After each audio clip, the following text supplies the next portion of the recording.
Vladimir Soteropolitano, nascido em 1971, é mestre em Direito Público pela Universidade Federal de Pernambuco, em Gestão Pública, FGV, professor assistente de Processo Penal na Universidade Federal da Bahia, UFBA, membro do Ministério Público Brasileiro desde 1993, atualmente no cargo de Procurador Regional da República em Brasília, coordenador do Grupo de Apoio ao Tribunal do Júri Federal, da 2ª Câmara da Coordenação e Revisão do MPF. Foi secretário de Cooperação Jurídica Internacional da PGR, membro do Grupo de Trabalho em Lavagem de Dinheiro e Crimes Financeiros da Procuradoria-Geral da República. Foi, por vários anos, instrutor do Programa Nacional de Capacitação no Combate à Lavagem de Dinheiro do Ministério da Justiça. Fez cursos no Centro de Estudos de Justiça de las Américas, seja, sobre a reforma processual latino-americana. E na Diplo Foundation sobre o regime global antiterrorismo, assim como na UNAFA, em Tóquio, sobre a Convenção das Nações Unidas contra a Corrupção. Foi promotor de justiça, eu o conheci então, promotor de justiça, tendo atuado em várias comarcas do interior da Bahia, por 10 anos lecionou Direito na UFS, nas disciplinas Direito Internacional Público e Direito Processual Penal.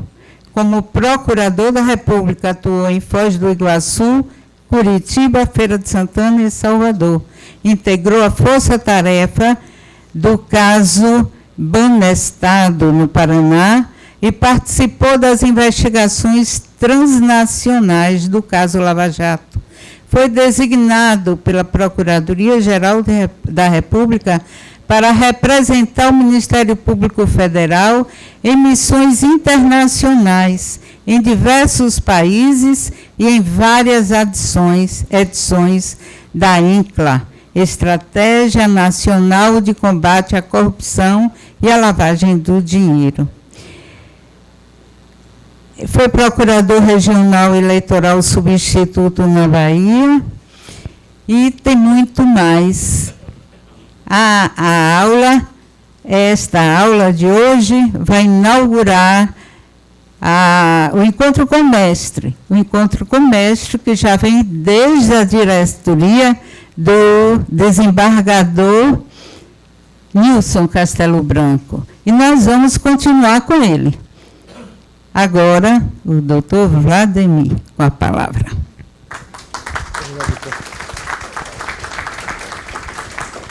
Muito boa tarde a todos e a todas. Obrigado à diretora da escola.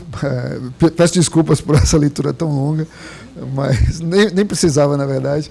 Gostaria de cumprimentar os desembargadores presentes aqui, o desembargador Livaldo, os amigos juízes aqui presentes, meu primo José Arias. Queria cumprimentar os juízes na pessoa do doutor Joséfson, né, que é um prezado amigo, velho amigo de muitos júris por aí, né, no interior da Bahia, os advogados e os estudantes, servidores, toda a comunidade jurídica aqui reunida. Dizer que é um prazer para mim estar aqui, agradecer à desembargadora Regina Helena pelo convite também e pedir licença para ficar por aqui, para pegar para ver se ele funciona aqui, para nós começarmos a falar sobre a lei anticrime. A lei anticrime começa com uma curiosidade, né? Uma lei anticrime, as outras leis são pró-crime. São pró-crime ou não são pró-crime? Algumas são, né? Algumas de fato são, mas nem todas. Essa pretendia ser contra o crime, acho que aqui não vai funcionar, vou ter que ficar clicando aqui. E você fica? Obrigado. É uma lei cujo nascimento passou por um processo complexo, né? Processo complexo que nos remete a algumas reformas setoriais. reformas setoriais do direito penal e do processo penal, que têm sido vistas na nossa realidade jurídica há muitos anos, né? Infelizmente, essas reformas elas não têm sido suficientes para enfrentar o grande problema, um dos grandes problemas pelos quais o Brasil passa, que é o problema da criminalidade que todos conhecemos, né? Especialmente num estado como a Bahia. E este enfrentamento da criminalidade apenas na perspectiva legislativa, todos também já sabemos que não é suficiente por si só. E o que tem sido visto nos últimos anos, desde a promulgação da Constituição, é a insistência em reformas setoriais.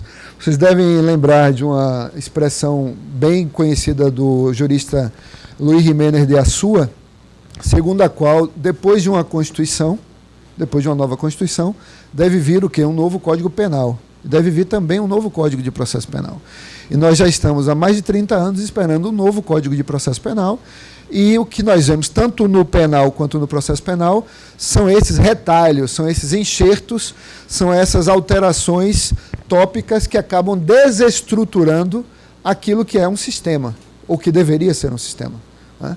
Vejo que esses dois códigos de que falamos, eles entraram em vigor juntos, lá em 1940 e 41. No mesmo dia, inclusive. Um é de 40, outro é de 41, mas ambos entraram em vigor em 1º de janeiro de 1942. Por quê? Porque é um sistema. Um sistema. E um sistema que se remetia à Constituição, então, vigente, que não era uma Constituição democrática. Muito bem. Nós estamos vendo esses enxertos sendo introduzidos num texto já antigo, de 80 anos, em textos já antigos de 80 anos, e que muitas vezes não são compatíveis com a realidade constitucional inaugurada ali. Então, essas duas reformas bem extensas que houve, lá atrás, em 2008 e 2011, nós vemos agora uma outra reforma que espera ainda um novo CPP e talvez uma nova LEP. Uma nova LEP. De onde veio a lei anticrime? De onde veio o pacote anticrime? Veio primeiro do projeto do ministro Moro, que originalmente ia ser apenas um, e teve que ser dividido em 3, por resistências óbvias em relação à criminalização do Caixa 2 eleitoral e por uma contingência constitucional, dado que, para mexer na competência da Justiça Eleitoral, como ele pretendia, era preciso que o projeto fosse de lei complementar, né? E por que se precisa mexer na competência da Justiça Eleitoral? Por causa daquela discussão que acabou sendo levada a termo pelo Supremo Tribunal Federal, no contexto da conexão entre crimes de competência da Justiça Comum Estadual ou Comum Federal com os crimes de competência da Justiça Eleitoral, especialmente quando há situações de lavagem de dinheiro, criminalidade complexa, criminalidade financeira complexa. Muito bem. Por favor. O que é que vem além do projeto Moro? O projeto Moro foi, de algum modo, atropelado no Congresso, por motivos da própria vida legislativa, e houve ali, por iniciativa do presidente Rodrigo Maia, a junção de outros 2 projetos que lá estavam, desde 2018, um resultante da comissão do anteprojeto elaborado pela Comissão de Juristas, presidida pelo ministro Alexandre de Moraes, do Supremo Tribunal Federal, e a outra presidida pelo ministro Mauro Campbell, do STJ. Né? Essas 2 comissões juristas produziram textos que foram patrocinados por deputados distintos, na Câmara dos Deputados estavam lá. O que é que acontece? Este aqui cuidava do acordo de não persecução cível, o que nós podemos chamar de leniência na improbidade administrativa, né? Ou um acordo, a transação na improbidade administrativa. Era um projeto muito bom e que foi trazido para o que viria a ser a lei anticrime.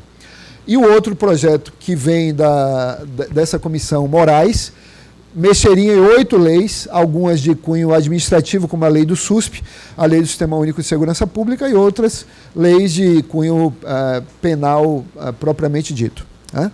Bom, aí veio a pimentinha, e essa pimenta não é baiana, essa pimenta é mineira, né? Foi feito um tempero aí nesse projeto Moro, projeto Moraes, projeto Campbell. Qual foi o tempero? O tempero das emendas parlamentares. Os parlamentares apresentaram sugestões, entre elas o tão polêmico, desembargador Divaldo, juiz de garantias, né? O tão polêmico juiz de garantias e outras alterações que acabaram devidamente misturadas aqui nesse caldeirão, que é o caldeirão legislativo, e resultou nisso.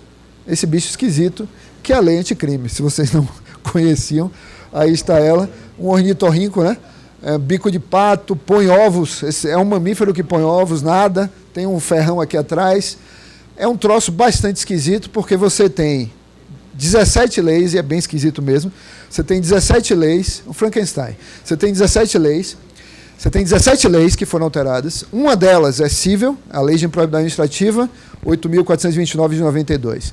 Nós temos 2 leis administrativas, ou, por assim dizer, administrativas. Uma que cuida da gestão penitenciária federal e outra que cuida do Sistema Único de Segurança Pública, né, a Lei do SUSP. E nós temos as demais penais e processuais penais que foram todas mexidas, misturadas, e foram o quê? Remendadas. Foram leis remendadas. E todo remendo, como diz Mateus, São Mateus, né, nessa velha lição bíblica, todo remendo feito num pano velho, remendo tecido novo em pano velho, vai o quê? Puir, vai se romper, não vai funcionar. Não vai funcionar. E essa tensão, e essa estica e puxa, nós já vimos desde o começo. Né? Desde o começo, logo na sanção, que foi um presentão de Natal, foi sancionado pelo presidente da República, por favor, no dia 24 de dezembro de 2019, um dia péssimo para sancionar um projeto de lei, especialmente um projeto de lei mal planejado como este. Por que mal planejado? Porque este projeto de lei pretendia que o Judiciário, que o Ministério Público, que a Defensoria Pública, que os delegados de polícia, a polícia em geral, polícia científica inclusive, os advogados também, óbvio, né, para se adaptar ao sistema, mas essas estruturas estatais se adaptassem a uma radical transformação de vários aspectos da cultura jurídica enraizada há 80 anos nos nossos hábitos processuais, judiciais, judicantes, de Ministério Público e de polícia. Desde a época do Código de Processo Penal, que foi feito com a mentalidade dos anos 30. É possível imaginar que se mude uma cultura enraizada há 80 anos em 30 dias? 23 de janeiro de 2020 seria o dia fatídico da vigência do juiz de garantias. Dito assim, eu também sou contra o juiz de garantias. Eu sou contra. Porque como é que se pode modificar um modo de trabalho tão tradicional como esse que nós temos, sem, primeiro, persuasão? Sem persuasão. Ninguém foi persuadido a gostar ou se convencer de que o juiz de garantias era algo bom. Foi assim, tome aí e engulam. Tome e engulam. Vocês vão ter agora juiz de garantias. E como faz? Como faz essa coisa surreal que é o rodízio de juízes? Né? Brinquei outro dia falando para os colegas do Ministério Público no Amazonas, que rodízio é bom de churrasco. Rodízio na justiça não é coisa boa. Esses rodízios assim, eles não são coisas boas. Nós não podemos achar que uma gambiarra como essa funcionará ou funcionaria. Felizmente veio a suspensão da eficácia do texto legal, que deveria ter sido devidamente planificado pelo legislador no momento oportuno, que é o momento do processo legislativo. Até porque, notem, o tema não é simplesmente a opção. Nós não gostamos do prazo de 30 dias de vacácio. Não é opção. O legislador, em 1998, legislou sobre a matéria de legislar. Tantas leis que temos uma lei que ensina a legislar. E quem descumpre a lei sobre a legislação? O legislativo, que legisla e deveria ter aqui apresentado ao país uma legislação que observasse o artigo 8º dessa Lei Complementar 95 de 1998, que é uma lei que diz: as leis de grande relevância fixarão prazo razoável para a sua vigência. Se a gente olhar para esses outros textos legais impactantes que aprofundam as modificações, que fazem modificações profundas no processo ou na investigação, essas leis elas têm que ter um prazo pelo menos de 6 meses, ou no mínimo 4 meses de vigência, para que as estruturas administrativas se acomodem. Quando a gente pensa no juiz de garantias, a gente pensa imediatamente no judiciário e a loucura que seria introduzir esse sistema já em janeiro, ali, em cima das férias, do final das férias forenses. Imagine agora o Ministério Público. Vou dar um exemplo para vocês do que aconteceria se o artigo 28, o novo artigo 28 do CPP, não tivesse sua eficácia suspendida. Por favor. Aí, isso. O que aconteceria no Ministério Público? Dá um exemplo de um estado como o Rio de Janeiro. O Rio de Janeiro, no ano de 2018, o Rio de Janeiro arquivou 200 mil, quase 200 mil, 190 e tantos, quase 200 mil inquéritos policiais. Como é que esses inquéritos policiais foram arquivados? No modelo antigo. O promotor vai lá, arquiva perante o juiz da sua comarca, e o juiz concorda ou discorda. Normalmente concorda. Raramente discorda. Né? Tanto que, no jargão do Ministério Público, nós costumamos dizer, tomei um 28. Tomar um 28 é uma coisa ruim, que era tomar um 28 do juiz. Né? Então, isso não era muito comum, mas acontecia. Quando acontecia, subia para o procurador-geral, para que ele chancelasse ou não aquela promoção de arquivamento. Muito bem. Então, isso se dispersava em inúmeras comarcas naquele estado e diferentes juízes naquele mesmo estado. Então, subia uma pequena fração. Com a alteração que seria vista, efetivada em 30 dias, todos esses inquéritos passariam a subir imediatamente para o procurador-geral. Qual a estrutura que as procuradorias-gerais têm para fazer frente a esse número de inquéritos arquivados? E não só isso. Inquéritos arquivados agora com razões, potenciais razões da vítima e potenciais razões contrapostas do investigado. Porque pensem os advogados, vi ali o doutor Vivaldo, por exemplo, pensem os advogados de investigados que tivessem os seus clientes ali assistidos beneficiados por uma decisão de arquivamento do promotor. A lei diz, a vítima pode apresentar razões para que o órgão revisional do Ministério Público determine o andamento do caso, cancele o arquivamento e determine o andamento do caso. Os senhores não acham que os advogados aproveitarão essa oportunidade? Eu, se fosse advogado, aproveitaria para apresentar em nome do meu cliente que foi beneficiado com arquivamento contra razões. Contra razões. E quem é que vai analisar essa papelada lá na Procuradoria-Geral? Então, no cenário do Rio de Janeiro, seriam 200 mil casos para serem revistos nesse modelo com ou sem recurso. Né? Isso não foi pensado. Então, além dos problemas de técnica legislativa que são evidentes, e são evidentes porque basta a leitura do texto e todos vocês verão que há erros primários de redação no texto legal. Erros primários de redação. Não é dizer, isso é uma opinião. Está visto lá, basta ler, que há remissões incorretas a artigos do Código de Processo Penal que não correspondem àquilo a que se deveria se referir, aquilo que pretendia o legislador. Porque pegaram, no juiz de garantias isso aparece 2 vezes, só no texto do juiz de garantias. Um trecho em que se remete a artigos do CPP novo, do projeto do novo CPP, e não mudaram o artigo e fica se referindo o juiz de garantias à matéria do inquérito policial de competência do delegado. E um segundo trecho em que o juiz de garantias deveria receber a denúncia e, em lugar de haver uma remissão ao artigo 396, ao 399. Né? Na verdade, não devia haver remissão nenhuma a recebimento de denúncia pelo juiz de garantias, porque o ideal é que o juiz de garantias não recebesse a denúncia. Né? Esse é um outro ponto. Então, a técnica legislativa foi muito prejudicada. Isso se acentuou, por quê? Porque aquela mistura, o caldeirão da Câmara e do Senado, não foi bem feita. A massa não foi bem batida. Por quê? Porque, pela pressa, e a pressa deu nisso, pela pressa, o Senado fez um compromisso político de não rever o que a Câmara havia aprovado, sob a suposição de que o presidente da República vetaria tudo, inclusive o juiz de garantias. Inclusive o juiz de garantias. Muita gente imaginava que o presidente vetaria o juiz de garantias. E o que é que aconteceu? Passou reto pelo Senado. O Senado não exerceu a sua competência constitucional de revisão, ou exerceu, não é exercendo. O que é ruim, dado que se trata de uma legislação de cunho penal e processual penal. Impactante. E disso, nós podemos extrair o quê?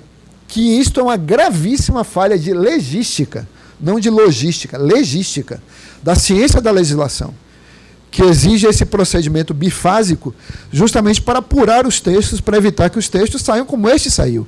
E foi sancionado. E foi sancionado.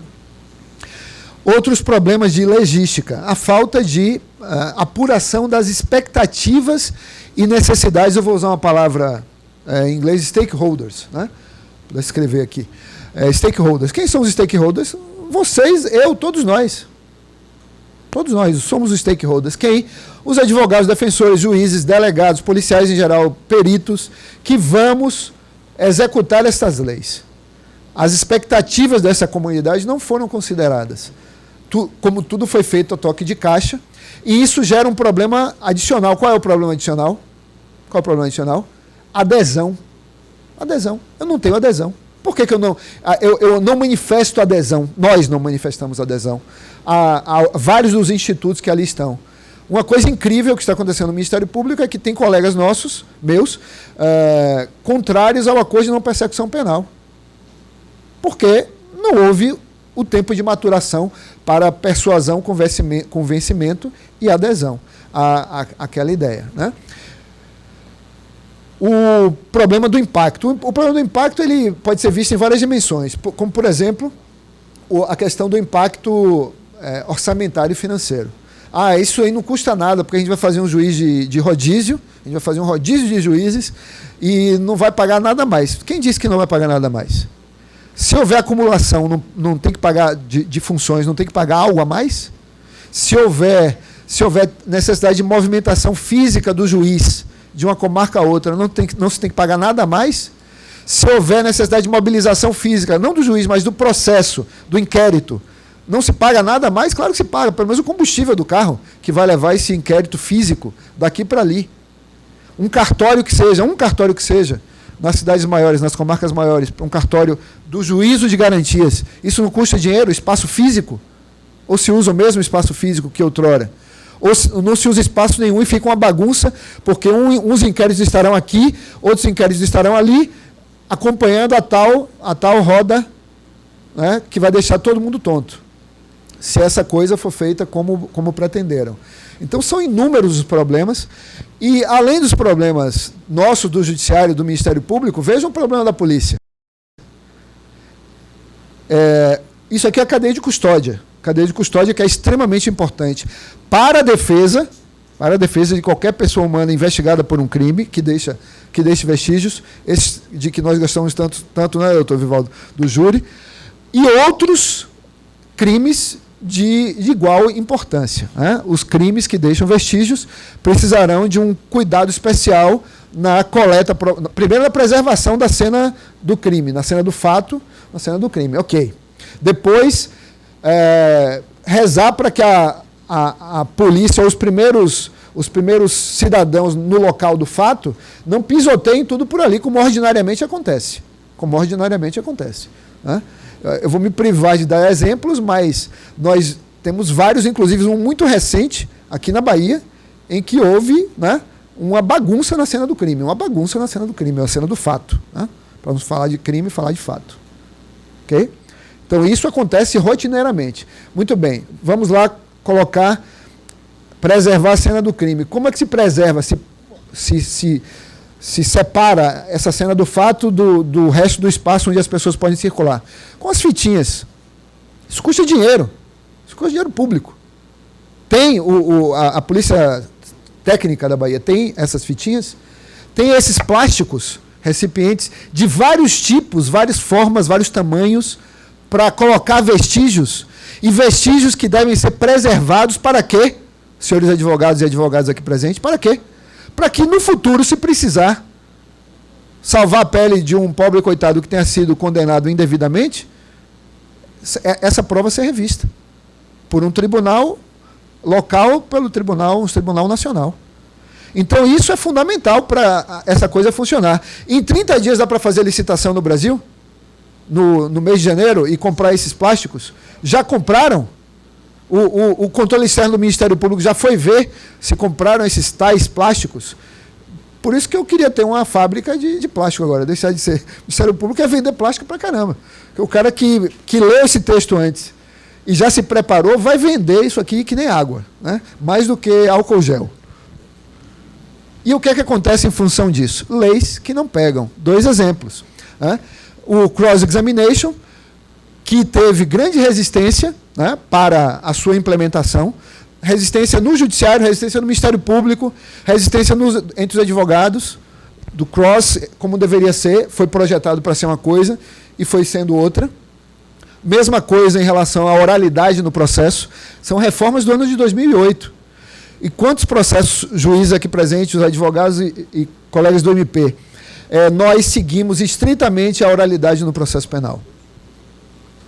Tem oralidade ou não tem oralidade? Pegou ou não pegou? Não pegou porque nós não fomos preparados para isso. A oralidade é um elemento crucial do sistema acusatório. Os modelos acusatórios têm oralidade forte. Todo o sistema acusatório tem oralidade forte e escritura fraca. E nós ainda temos um apego demasiado pelas escrituras quase sagradas, né? De apresentar alegações quilométricas, e depois vem decisões também quilométricas e muitas vezes votos quilométricos. Como se o debate oral não fosse aquilo que é usado em todo o planeta, em que há sistema acusatório pleno ou quase pleno, para acelerar, inclusive, e produzir justiça mais pronta, mais rápida, mais eficiente e, quando possível, tanto quanto melhor, mais justa. Então, 2 exemplos aqui de fenômenos que seguramente veremos no que foi produto da Lei 13.964. Mas algumas reflexões aqui. Bom, diante de tantos problemas, felizmente o ministro Fux concedeu essa liminar. Primeiro o ministro Toffoli, né, deu uns 6 meses, e depois o ministro Fux fez aquela... Dá para escrever aqui, né? Depois fez aquela concessão de medida cautelar sine die, né? Essa medida cautelar, na ADI 6298, salvou a pele do Judiciário, de todos os tribunais do país e do Ministério Público, porque tocou aqui no juiz de garantias e tocou no procedimento de arquivamento de inquérito policial. Veja uma coisa surreal. As associações do Ministério Público foram ao Supremo para pedir a suspensão do novo 28.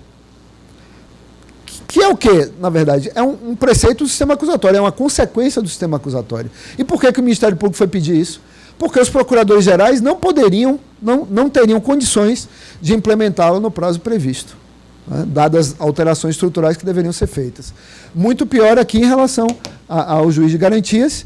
E isso aqui não exigia muita alteração estrutural do sistema de justiça, mas faltou de novo aquele melhor exame, melhor aprofundamento do debate em relação a um tema tão relevante para a sociedade num quadro de criminalidade que nós assistimos.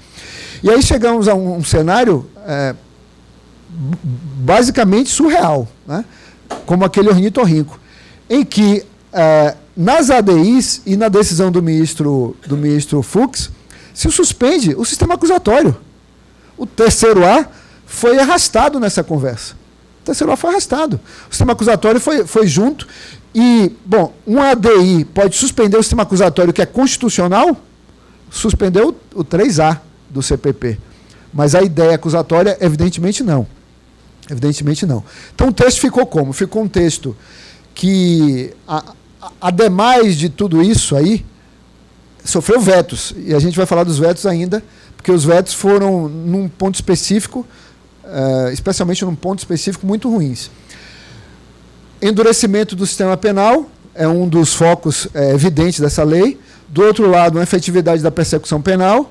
E, num centro, reunindo essas duas pontas aí também, uma preocupação com garantias, né? E as garantias, elas aparecem, por favor, elas aparecem junto com as temáticas anticorrupção, paralelamente a um aperfeiçoamento da produção probatória, da busca do aperfeiçoamento da produção probatória, notadamente quando nós olhamos para os meios especiais de obtenção de prova. Por exemplo, vejam a as alterações substanciais feitas na Lei de Colaboração Premiada, na 12.850, Lei do Crime Organizado. Alterações também muito importantes com a criação da infiltração digital para todo o sistema, já existia na lei, no Estatuto da Criança e do Adolescente, 8.069. A introdução na Lei de Lavagem de Dinheiro de técnicas especiais de investigação ou meios especiais de obtenção de prova. O tratamento dado à cadeia de custódia é importantíssimo e assim por diante. E o quarto item é o consenso.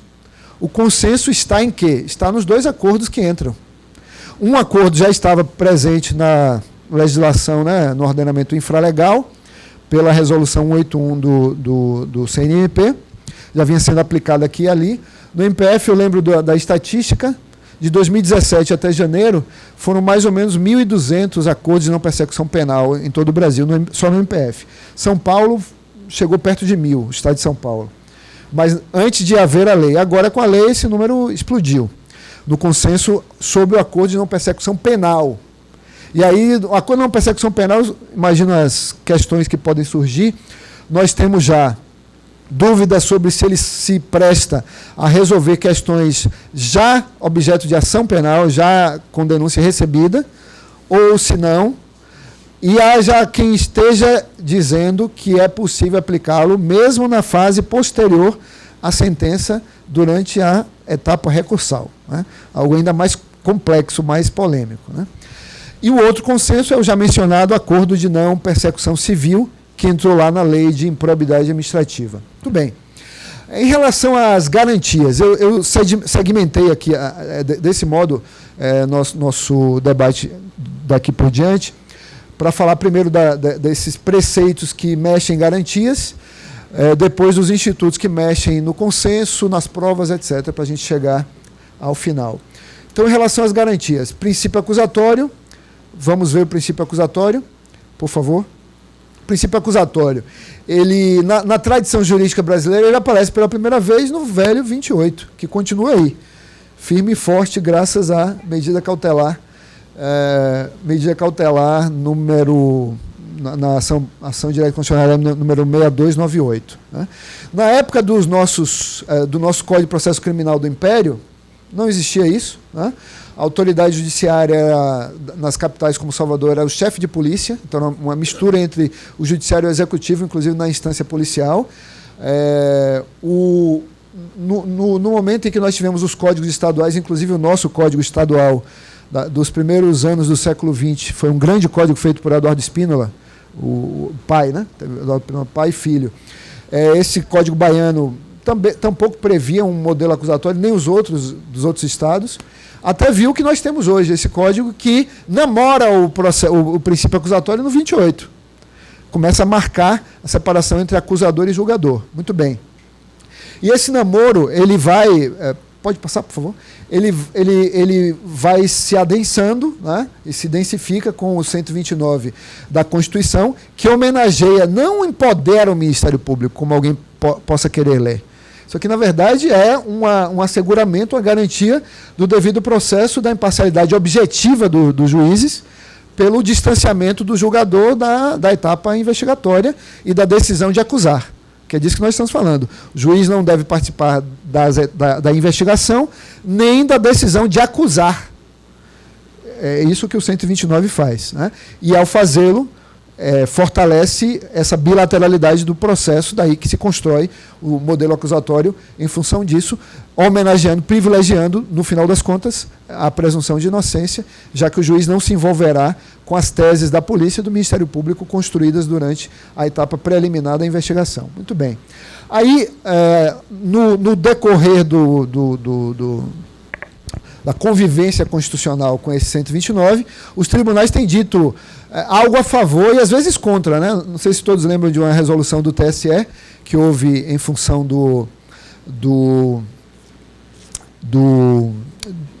da matéria eleitoral, né, de eleições gerais, que impedia o Ministério Público de fazer certas investigações. Isso foi derrubado pelo Supremo Tribunal Federal, como fez nessa ADI e aqui na ADI 1570, que é mais importante, que tratava daquela lei 9.034 de 95, não sei se todos lembram, que é a primeira lei do crime organizado. Foi revogada pela 12.850. Nessa lei existia no artigo 3º a figura do juiz investigador. Juiz investigador. E o Supremo Tribunal Federal, a relatoria foi do ministro Maurício Corrêa, determinou que aquilo não era possível, produzindo então um texto que fortaleceu esse princípio acusatório. Até decisões do CNJ. Inclusive essa do CNJ diz respeito, acho que até a Bahia. É uma decisão do CNJ sobre o princípio acusatório. Pois não? Infelizmente, em alguns momentos, houve um enfraquecimento do modelo, né? Se a gente olhar para esses dois casos, um é mais polêmico, mas o 2, eu creio, não haver controvérsia sobre essa... esse é o inquérito, aquele inquérito das fake news, né? Está sendo conduzido pelo ministro Alexandre de Moraes. Não é bom para o modelo acusatório, não é adequado para o sistema acusatório um inquérito como esse, por favor. E aí vem o 3º A, cuja polêmica se situa nessa parte final aqui, né? Na vedação da atuação probatória do juiz em relação à atividade probatória do órgão de acusação, né? E aí eu vi algumas discussões sobre se não deveria ser também em relação à defesa. Sim ou não? Isso é um grande debate, né? Mas esse dispositivo, infelizmente, que não me parecia ser prejudicial concretamente, é mais princípio mesmo. Tem uma regra aí, mas não tão evidente assim, foi suspenso. E este princípio, ele tem algumas consequências, né? Ele pode ter consequências imediatas na proibição de medidas cautelares de ofício, como aparece também em outros trechos da reforma. A vedação da iniciativa investigativa contra o acusado, isso também ficaria evidente, apesar da suspensão. E consequências, por exemplo, por favor, no próximo, consequências aqui no 156. Ordenar, mesmo antes de iniciar a ação penal, a produção de provas consideradas urgentes. Como é que se leria isso? Se leria em função da produção probatória pró-acusação ou também incorporando a prova a ser produzida ex officio pelo juiz de garantias, né? Nessa etapa seria, ou pelo juiz criminal de sempre, durante esse momento, em relação à fase do inquérito da investigação criminal. Por favor. Muito bem. Aqui estão as razões pelas quais o princípio acusatório foi suspenso. Peguem lá o texto da medida cautelar, e aí está o motivo em relação à suspensão do artigo 3º A, que pode se referir, esses motivos aqui, ipsis literis, esses motivos aqui poderiam se referir ao 3º B, C, D e E, mas não ao 3º A e ao 3º F, porque isso não diz respeito o 3º A nem o 3º F dizem respeito à divisão e organização de serviço judicial, nem organização judiciária. Esse foi o motivo principal. E me parece correto esse motivo, mas para o meio dos dispositivos e não para as duas pontas. Porque as duas pontas, como nós já vimos, a primeira é o preceito acusatório e a última ponta é o quê? É aquela questão do relacionamento da polícia com o investigado e com a imprensa, né? Especialmente no contexto da lei do abuso de autoridade. Se pode haver ou não exposição da imagem de pessoas sujeitas à investigação criminal. Então, tampouco não tinha motivo para suspender esse dispositivo. Muito bem. Juiz de garantias. Eu escrevi outro dia um artigo, acho que foi no Jota, aquele site Jota, falando de prós e contras o juiz de garantias. E eu comecei dizendo que ninguém deveria ser contra o juiz de garantias. Ninguém. Ou juiz das garantias. Eu prefiro o juiz de garantias. Está na lei, está das. Ninguém deveria ser contra o juiz de garantias. Mas, diante do texto que foi apresentado ao país, todo mundo deveria ser contra o juiz de garantias. Este que foi criado. Vamos ver. Os motivos para ser contra, eu já dei alguns, vários, né? Imagino já ter dado. Os motivos para ser a favor, quais são? São inúmeros. Primeiro, se nós olharmos a expansão do modelo processual, do moderno modelo processual pelo nosso continente, a gente tem que olhar para Córdoba, Argentina, e lembrar que a Argentina é um país que tem ainda hoje um sistema muito parecido com o que nós tínhamos nos anos 20 e 30. um sistema de códigos provinciais, estaduais, chamam província. Então, naquele sistema de códigos estaduais, a província de Córdoba foi a que largou na frente. Como a Bahia, em 1915, com o nosso código. Era um dos melhores códigos. O professor Fred Dier costuma dizer isso. Era um dos melhores códigos de processo que nós tínhamos, era o nosso, feito por Spínola. Córdoba, em 91, despontou com o seu código acusatório. E esse código influenciou vários outros códigos da nossa região, inclusive da América Central. Guatemala, depois vieram os da América do Sul, como Colômbia, depois Equador, Peru, Chile no ano 2000, e mais recentemente, em 2014, Argentina e Uruguai. Todos esses códigos são acusatórios. E nós temos ainda um código de 1941. Nós olhamos para esses países, para o Paraguai, e fazemos piada, inclusive por conta de eventos recentes, né? Envolvendo o Paraguai, turistas brasileiros por lá, visitando o Paraguai. Vocês viram os turistas chegando com documento falsificado em Assunção, né? Nós estamos no fim da fila. Nós estamos no fim da fila, simplesmente no fim da fila. Todos esses países aí, nossos vizinhos sul-americanos, já fizeram suas reformas acusatórias. E em todos eles existe o juiz de garantias. É só na América Latina. Vamos ver na Europa. Passa, por favor, para o próximo. Vamos ver na Europa. Na Europa, mesma coisa. Eu vou mostrar um slide aí adiante, mas antes vou dizer isso aqui. Juiz de garantias não é juiz de instrução, né?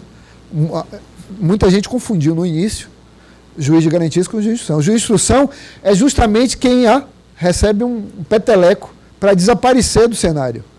O juiz, na história da criação do juiz de garantias, ele aparece para substituir o juiz de instrução, que é o juiz de investigação. Não confundamos com o juiz da instrução criminal. Está escrito ali juiz de instrução, não juiz da instrução criminal. Okay? Quem desaparece é o juiz de instrução, aquele juiz investigador, aquele aparentado com o juiz inquisidor. Segundo, né, esse aí que foi eliminado no cenário pós-Constituição de 88 e já vinha sendo eliminado aos poucos na evolução do nosso processo penal. Pode passar. Muito bem. Vocês lembram de Henrique Pisolato? Henrique Pisolato foi acusado de corrupção, lavagem de dinheiro e peculato na ação penal 470, que era a ação penal do Mensalão. Foi condenado pelo Supremo Tribunal Federal em 2013 e logo depois ele fugiu para a Itália. Saiu pelo território argentino com passaporte falso. Antes ele fez um milagre que ele ressuscitou o irmão morto. Ressuscitou o irmão, assumiu a identidade do irmão, pegou o passaporte em nome do irmão italiano e brasileiro e entrou na Itália com passaporte em nome de Celso Pisolato, sendo ele Henrique. E ficou lá escondido até que a Interpol o encontrasse. A Interpol o encontrou. Tendo sido encontrado, já preso, contratou um advogado muito bom em Bolonha. Isso é o Tribunal de Bolonha, onde ele foi julgado. Na Itália, na maior parte dos países europeus, a extradição não é feita nas Supremas Cortes, é feita nos tribunais de justiça, os equivalentes, né? Aqui é a Corte de Apelação de Bolonha. Pisolato alegou várias coisas. Alegou que era italiano, não podia ser extraditado para o Brasil, alegou que tinha sido julgado por um tribunal de exceção, alegou isso, que foi julgado por um tribunal de exceção. Por quê? Vou explicar. Alegou que teve violado o seu direito ao julgamento pelo juiz natural, porque ele não deveria ser julgado no foro especial, ele não tinha foro, foi arrastado para o foro do Supremo. Alegou também que não podia ser extraditado porque o Brasil não respeitava os direitos humanos do sistema carcerário. Eram 5 ou 6 teses. E eram 3 juízas italianas, nessa corte, tipo uma turma, uma câmara. E elas decidiram que ele não seria extraditado. Mas eu queria pontuar o motivo que ele alegou que tem a ver com o nosso juiz de garantias e o motivo pelo qual ele ganhou no primeiro julgamento ali. O que ele alegava é que o Supremo Tribunal Federal era um órgão de exceção porque o juiz que o julgou foi o juiz que o investigou. desembargador Abelardo, o juiz que o investigou, na visão dele, lá, do advogado, tinha sido o ministro Joaquim Barbosa. E o juiz que o julgou, entre outros, tinha sido o mesmo ministro Joaquim Barbosa. O que é isso? É uma alegação sobre juiz de garantias. E essa alegação ela é muito persuasiva na Europa, porque a Europa já tem uma longa tradição, pelo menos desde 1974, de adoção do princípio. Mas ele perdeu por quê? Porque foi explicado pelo Ministério Público Federal e pelo Ministério Público Italiano, lá, que isso era uma regra constitucional. É assim porque é uma regra constitucional. Né? E da qual derivava o CPP, então, vigente para tudo e para todos. Né? Mas o argumento que o beneficiou, qual foi? Foi de que o Brasil não respeitava os direitos humanos. E ele não foi extraditado na decisão da primeira instância por isso, por causa do nosso sistema carcerário. Eu estava lá e eu vi a apresentação do vídeo de Pedrinhas para as 3 juízas, e a decisão lá é em Câmara, debate em público, mas julga em privado. Decide fechado, sem assistência. E aí, quando elas voltaram com o decreto de que ele não seria extraditado, e os fundamentos são esses. São fundamentos apresentados depois, né? Não é na mesma hora. O fundamento foi apresentado depois, e o fundamento principal foi esse, de que nós não respeitávamos os direitos humanos. Nós recorremos para a Corte de Cassação, e aí, por causa disso, desse recurso, é que ele foi extraditado. Muito bem. Nós temos juiz de garantias no Brasil. Dizem que o DIPA é um juiz de garantias, o Departamento de Inquéritos Policiais da Polícia e Polícia Judiciária do TJ de São Paulo. Não é, porque as designações são precárias. É parecido, é bem parecido, mas não é. Existe um outro exemplo, que é a 5ª Auditoria Militar do TJ Militar de São Paulo, um dos 3 estados que tem TJ Militar, né? São Paulo. Lá nessa 5ª auditoria, existe um juiz que faz também, às vezes, de algo parecido com o juiz de garantias. Adiante. Tribunal do Júri é compatível com o juiz de garantias? Absolutamente compatível. O que nós temos mais parecido com o juiz de garantias é o Tribunal do Júri. Nós temos o juiz do sumário, o juiz que faz aquela instrução ali até a pronúncia. Se pronunciar, quem julga? Outro juiz. Mas o presidente do júri é o mesmo. Pode ser o mesmo, ok. Mas quem julga mesmo é o jurado. É outro juiz. Então a lógica é esta. Tanto que essa estrutura, vocês vão enxergar essa estrutura aqui, em vários modelos de direito continental e de direito processual, direito civil, de common law, da common law, né?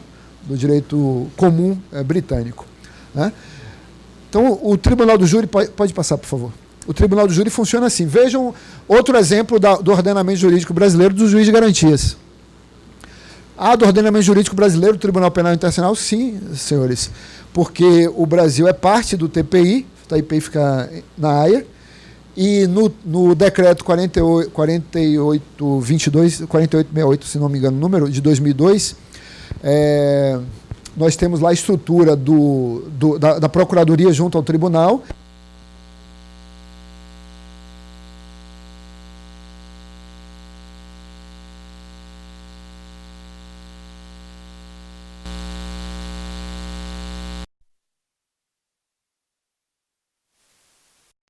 Acima dessa instância de julgamento em primeiro grau, nós temos o órgão.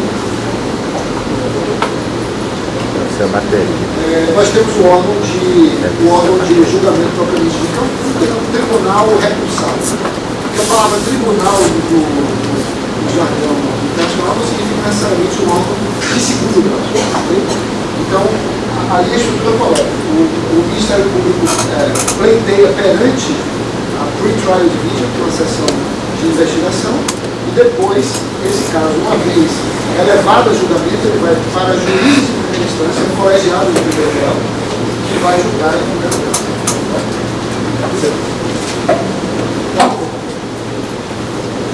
Na lei de crime, então, a estrutura é muito semelhante ao que acontece com os juízes dos tribunais internacionais e essas estruturas de júri. Pode passar. Só esquematicamente. E onde é que começa essa evolução? Essa evolução começa aqui com esta figura pronunciada no idioma alemão, que é o primeiro juiz da instrução. É o surgimento do juiz da instrução. O juiz da instrução, ele aparece na reforma processual de 1974 para substituir quem? O que em alemão se fala juiz de instrução. O juiz que cuidava da etapa investigativa. Então esse sujeito aí, ele vai ser o cara que vai cuidar da etapa investigativa perante o Ministério Público, que passa, nesse momento, a ter mais atribuições.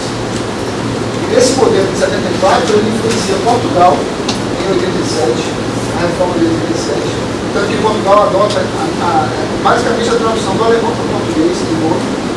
E aí depois surge na Itália em 88. Surge na Itália em 88. Ao surgir na Itália em 88, surge com o nome de DIP. Giudice della Indagine Preliminare. Ou seja, juiz das investigações preliminares. Desde 88. Aí começa a se espalhar a partir de Córdoba, na Argentina, por toda a América Latina. Inclusive a França segue depois desse movimento, e lá eles criam o juiz da detenção das liberdades, que é quem nós já conhecemos desde a data da resolução do CNJ que criou a audiência de custódia, que é o juiz de garantias. O juiz da custódia, quem é? Não é o juiz de garantias. Já estava aí, já está. Continuemos. Bom, aí o que é que acontece? Olha o esquema organizacional da organização, estrutura do processo acusatório simultâneo a partir da Alemanha. Você tinha lá um juiz que fazia investigação, não tem na Espanha ainda até hoje. O juiz investigador, vocês devem lembrar de Baltasar Garzón, bem conhecido, né? Baltasar Garzón ficou conhecido mundialmente pela investigação que fez de Pinochet, Augusto Pinochet. Ele era um juiz de investigação, um juiz investigador. A Espanha continua tendo o que eles chamam de juiz de instrução. Juiz de instrução. Com a mudança da percepção da coisa, qual é o mote da mudança? Assegurar mais imparcialidade objetiva para os juízes e, com isso, fortalecer a presunção de inocência. Então, o que é que se tem? Tem-se uma série de leis que vão ser modificadas em cada uma das nações europeias, e esse tribunal, que é a Corte Europeia de Direitos Humanos, que fica em Estrasburgo, na França, passa a ser demandado em torno do valor imparcialidade. As demandas chegam lá sobre imparcialidade. No processo penal de tal país, ou no processo penal de outro país. Essa estrutura de divisão de tarefas, o arranjo institucional, a palavra é importante, a expressão arranjo institucional do processo penal, é adequada para garantir a imparcialidade objetiva dos juízes. Não se trata de pensar em imparcialidade subjetiva, mas na imparcialidade objetiva dos juízes, que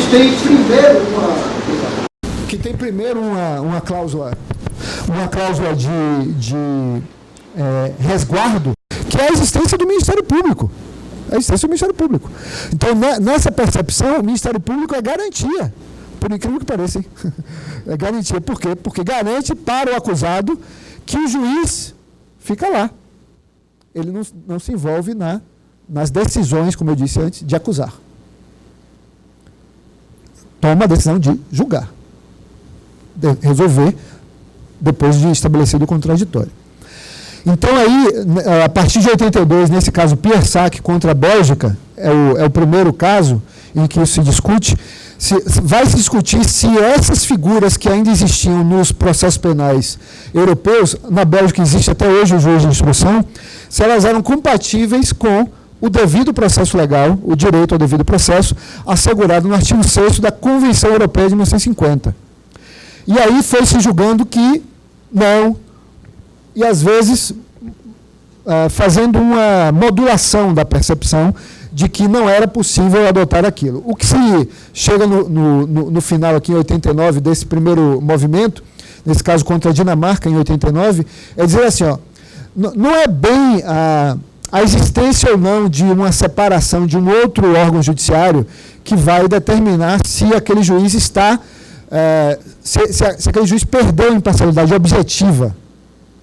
O que vai determinar isso é um conjunto de condutas e percepções que vão ser aferidas de acordo com o caso concreto. Ou seja, uma solução casuística que a Corte adotou para justificar um modelo. Esse modelo é muito interessante para nós, porque é igual ao nosso. O juiz criminal da investigação é o mesmo juiz criminal do julgamento. O modelo dinamarquês. Bélgica é bem diferente do nosso. Então, esse precedente aqui, quem quiser se aprofundar, é interessante ver como funciona.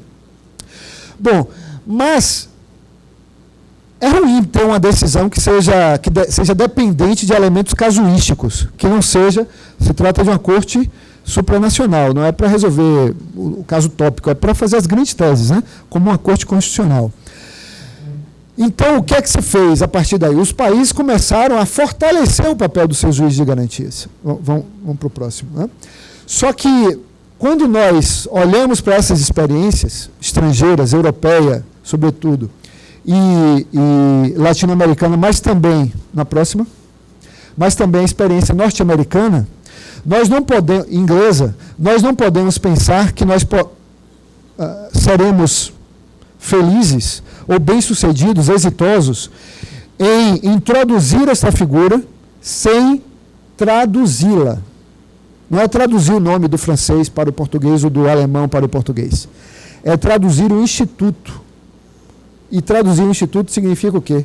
Significa fazer uma adaptação sociológica para aquela realidade da estrutura do nosso processo, para a nossa cultura jurídica, para todas as nossas percepções do que é certo e adequado.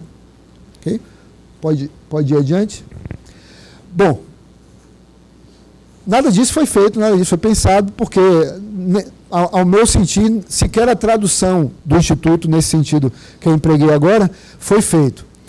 E aí, o texto que foi produzido já começa claudicante, bastante claudicante, bastante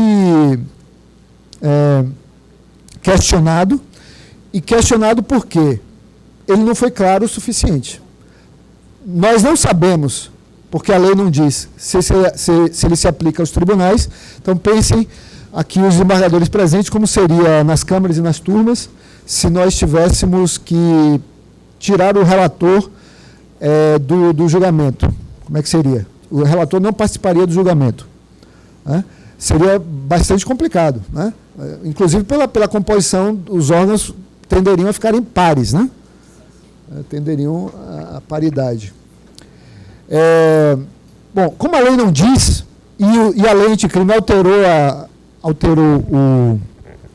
a lei 8.038, e sem alterar a parte do juiz de garantias lá dentro do texto, ou seja, não criou o relator de garantias, a tendência que vai se estabelecer, eu acho que é esta mesma, de não se aplicar aos tribunais. Porém, a lei tem um problema intrínseco, aquela esquizofrenia de que eu falava mais cedo, um problema intrínseco, que é a sua enxertia. Quem pegou a parte do juiz de garantias e colocou lá dentro, jogou lá dentro do projeto, se esqueceu de ler o sistema, aquele microsistema que estava sendo criado. E o microsistema que estava sendo criado previa uma alteração na lei de 2012, que criou aqueles juízos colegiados, que não pegaram, né? Poucos estados têm esses juízes colegiados de primeiro grau, né? A gente tem o júri em primeiro grau, a gente tem a justiça militar em primeiro grau colegiada, mas essas varas aqui não pegaram. Agora talvez peguem, a lei ficou mais direta, só que o texto do artigo 1º A diz o seguinte: os juízes do juízo colegiado ou da vara colegiada são responsáveis pela investigação, pelo julgamento e pela execução. E onde é que fica o juiz de garantias? A própria lei que cria o juiz de garantias retira o juiz de garantias em crimes. Não estamos falando de crimes de menor potencial ofensivo.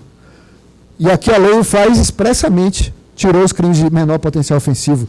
Tirou também os crimes de maior potencial ofensivo, que são da criminalidade organizada, daquela que exige a formação de colegiados de juízes, justamente pela necessidade de proteger os magistrados que atuam nessas varas. No júri, por motivos óbvios, estruturais, aqui eu não teria dúvida de dizer que não cabe juiz de garantias, por força da separação mesmo, porque o juiz da pronúncia ele pode ter participado da investigação, ter autorizado as medidas investigativas, mas ele não será o juiz que decidirá a autoria e materialidade, né, em relação às teses do júri. Não vejo motivo para não caber na Lei Maria da Penha, não vejo motivo. Se tem juiz de garantias, não vejo motivo para não caber ali, nem aqui, né, nem aqui. Na Justiça Militar, como é que fica? Não se alterou o Código de Processo Penal Militar. Então, os civis, na Justiça Militar Estadual, não há julgamentos civis. Mas Justiça Militar da União, há julgamentos civis. Como ficam os civis que vão ser julgados pela JMU, Justiça Militar da União, perante a Justiça Militar, não tem direito ao juiz de garantias? Ou tem? Para mim tem. E se tem os civis, por que não os militares no mesmo juízo? Onde fica a isonomia? Mais um problema. E na Justiça Eleitoral, cabe ou não cabe? Não cabe, mas com certeza. Basta lembrar do primeiro quadro. Por que não cabe? Com certeza. Porque para mexer nisso, teria que mexer no Código Eleitoral. E para mexer no Código Eleitoral, o presidente da Câmara disse ao ministro Moro, você vai ter que fazer uma lei complementar, um projeto de lei complementar. Então não pode. Essa alteração da competência dos juízes eleitorais por lei ordinária. Seria por aí. Bom, o rodízio eu já disse, né? O rodízio seria para mim algo completamente surreal, e aí colocaria o princípio do juiz natural em questão. Então a medida cautelar foi muito bem nesse caminho aí. Teria que ser se queremos criar o juiz de garantias, queremos. O que é que vamos fazer? Criar varas de garantias, ou juizados de garantias. Um juiz vai concorrer para aquela vara, para aquele juizado de garantias. Vai ficar ali. Pode ser uma competência para além da comarca? Pode. Pode ser mais amplo que uma comarca. Né? Pode ser um grupo de comarcas? Pode. Tudo bem. Mas é um lugar específico no planeta, que é de um juiz específico do planeta. É aquele juiz. E não uma montanha russa. Bom, o terceiro F que eu mencionei, está aqui, lendo, tem algum motivo para suspender esse dispositivo sob a alegação de que ele ofende a questão de organização judiciária? Não vejo, né? Diz respeito puramente a uma garantia, direito à imagem, direito à presunção de inocência. Poderia ter ficado com a leitura já correta, né? A leitura correta dele. O juiz criminal que fosse. Né? Juiz criminal. Tá? Por favor. Já falei que era o juiz da custódia, né? Nessas alterações que foram feitas em relação à audiência de custódia, a audiência de custódia passou a ser legal, né? Passou a ser legal, o que acaba uma discussão antiga sobre se era legítimo ou não fazê-la, etc. Mas eu acho que ainda se perdeu a oportunidade de dar mais utilidade à audiência de custódia, especialmente por causa dos acordos que são agora possíveis, além dos que já eram possíveis antes, né? Um tema interessante que nos remete à percepção acusatória da reforma são esses trechos dos incisos 6º e 7º do terceiro B, que é o artigo das competências do juiz de garantias. Esses dois dispositivos aí, notem, se referem a audiências orais contraditórias. Juízes, juízas, promotores, advogados e defensores terão mais, se isso voltar à vigência, terão mais algumas audiências para fazer. Por quê? Porque no processo acusatório, o debate sobre as pretensões, quando não há necessidade de fazer diferimento do contraditório, o debate é feito não na troca de papéis, é feito na troca de palavras perante o juiz que vai decidir ali, quase sempre ali. E nós estamos preparados para isto? Porque isso aí é uma preparação mais difícil, porque é uma preparação espiritual, né? Mental, né? Para fazer mais uma audiência de tantas que já são feitas, né? Todos os dias nas comarcas, subseções e circunscrições e zonas do Brasil. Né? Mas isso é o sistema acusatório. Então, se a gente quer o sistema acusatório, o pacote começa a se insinuar assim, depois ele vem inteiro. Né? Vem inteiro. Por favor, próximo. Destino do inquérito policial. Teses 1000 sobre para onde vai o inquérito policial. O inquérito policial continua indo para o mesmo lugar que sempre foi. Para a ação penal, e eu vou mostrar por que aqui. Né? Esses dispositivos todos aqui, adequadamente interpretados, inclusive o terceiro B da competência do juiz de garantias, remetem à percepção de que o inquérito continua indo para a ação penal. Por que ele continua indo para a ação penal? Porque o que o terceiro B diz é que as medidas de competência do juiz de garantias, e não o inquérito policial, as medidas de competência, quais são as medidas cautelares, antecipação de provas, tudo aquilo que o juiz de garantias está assinalado pela lei, está assinalado para ele como matéria de sua competência, fica com ele. O que vai é o resultado. Vai para o inquérito o resultado. Então, a gente começa a formar expedientes mais enxutos. Mais enxutos, né? Não vai tudo para o juiz do julgamento lá ficar com a cabeça bagunçada, se encontrar no meio daquela miríade de papéis. A ideia, basicamente, era essa. Esses outros dispositivos aqui, eles são muito evidentes, inclusive o 10D diz expressamente que o inquérito continua. Pode passar aqui, acho que tem a redação.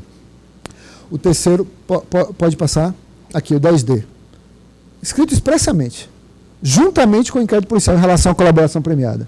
Então, ora, o legislador criou a seguinte loucura. Os casos em que não tem colaboração premiada, o inquérito não vai. Mas quando tem colaboração premiada, o inquérito vai. Não foi isso que o legislador quis fazer. Tanto não foi que, se quisesse, teria revogado esse artigo, que está no Código de Processo Penal, intacto. O inquérito policial acompanha a denúncia. Intacto. Então, para mim, não tem controvérsia. É um desejo de que o expediente de julgamento seja mais enxuto. Isso seria bom para todos nós. Seria bom para todos nós. Né? Os juízes teriam, ao julgar, uma coisa, mas ali só realmente o que é líquido para o julgamento. Não teria aquelas folhas inúmeras de carimbos e mais carimbos, com o processo eletrônico diminui isso, felizmente. Mas ainda assim vai muita coisa que é inútil para o julgamento. Se for útil, as partes fazem o quê? O Ministério Público e os advogados e os defensores fazem o quê? Juntam. Simples. E nós já vimos isso inúmeras vezes, se não presencialmente em julgamentos, vendo julgamentos no exterior, vimos na televisão ou no cinema como se faz. A apresentação de prova por prova, exibição por exibição durante o julgamento. Aquele extrato ali é que interessa. Não interessam os carimbos e as certidões, a certidão que vem muito nos inquéritos. Né? O delegado foi em missão para tal lugar. Quantas certidões dessas tem no inquérito, especialmente na Polícia Federal? Inúmeras certidões. Folhas e mais folhas, só de papel inútil. Né? Arquivamento. O arquivamento tradicional é este. Então, nós sabemos como funciona, né? Juiz discordando apenas subia para o órgão revisional, que determinava ali no azul outras diligências ou decidia pela denúncia ou mantinha a promoção de arquivamento e iria ao arquivo lá em cima. Né? O novo sistema, o MP decide o arquivamento, sobe ao órgão revisor do MP, sobe sempre, haja ou não um recurso da vítima. Claro que aqui o investigado não tem interesse que suba, óbvio, ele tem interesse que arquive mesmo. Se discordar, oferece denúncia ou então outras diligências. Se concordar, vai ao arquivo. Mas não é tão simples, né? Como nós vimos ali, tem aquela etapa contraditória em função do direito que foi assegurado à vítima de provocar o órgão revisor ou de se manifestar em razões ao órgão revisor, para que esse órgão revisor diga que o caso volta à persecução, que se retome a persecução penal. E aí tem dois modelos distintos. Mas se vocês lerem o artigo 28, vocês vão ver que quem escreveu o artigo 28 não pensou no Ministério Público. Não pensou no Ministério Público. Porque existe um sistema para os Ministérios Públicos estaduais e outro para o Ministério Público Federal e dos territórios e o MPM. O MPU aqui, claro, está faltando o MPT, por motivos óbvios. Nós operamos com câmaras. Então, quando um procurador da República, um promotor do DF, um promotor militar, arquivam, os casos são submetidos à Câmara de Coordenação e Revisão. O MPDF tem um ou duas, o MPM tem uma, e nós temos 4 no MPF. Essas câmaras, elas mantêm ou revisam o arquivamento. E aí, o Procurador-Geral da República, por exemplo, não se manifesta. Simplesmente não tem manifestação do Procurador-Geral aqui. A Câmara que faz. Isso não tem problema. E o sistema dos MP estaduais é o Procurador-Geral. Só que o texto da lei não diz quem é. Não diz quem é. Lei 128, novo. Não diz quem é. Não diz nem que é a Câmara, nem que é o Procurador-Geral de Justiça. Simplesmente não diz quem é. Então, hoje tem uma discussão enorme. O CNMP, inclusive, vai preparar um ato para tentar elucidar isto. Quem é a autoridade no Ministério Público Estadual? Na minha opinião, é o Procurador-Geral, né? Como o desembargador Lidivaldo foi. Não tem sentido ser um órgão de primeira instância, obviamente, como alguém já disse aí, Centro de Apoio Operacional, né? Não tem sentido. Pode passar? Medidas anticorrupção. Bom, agora mudando um pouco de foco, ali eu estava falando de garantias, né? Diretas e indiretas ao acusado no texto. Tentar tirar um espremido aqui, um resumo. Em relação à anticorrupção, são 4 novidades. Uma muito simples, que é o 316, aqui na concussão, que tinha uma incompatibilidade notória em relação à pena. O preceito secundário era de a pena original do Código Penal de 1940, ao passo que a corrupção ativa e a passiva subiram a pena para 2 a 12 anos, a concussão ficou lá embaixo. E aí agora se equalizou a pena da concussão, 2 a 12 anos. Essa é a primeira alteração. Duas outras muito importantes, para deixar o acordo por último aqui, 2 outras muito importantes foram o aperfeiçoamento, não a criação. O Instituto já existe no Brasil, né? O whistleblower, para quem não conhece essa expressão em inglês, ela corta aqui, ó, blow, né? Whistle. Então é soprar apito. O soprador de apito é quem?